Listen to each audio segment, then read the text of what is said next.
Некои лица со мултипла склероза доживуваат тешка инвалидност, но тешко е да се предвиди стапката на прогресија на болеста или крајниот степен на инвалидност за кое било лице, вели доктор Абате Марко.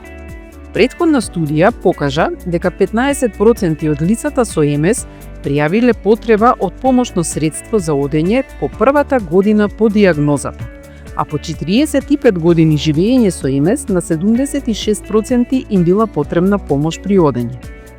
Напредокот во лековите за МС во комбинација со здрав начин на живот и употребата на алатки како физикална терапија ќе продолжат да ја подобруваат прогнозата за многу луѓе, вели доктор Абате Марко. Постои широк спектар на помагала за движење, како и знаење од физикална терапија, достапни за да им помогнат на лицата со МС да го живеат животот како што сакаат.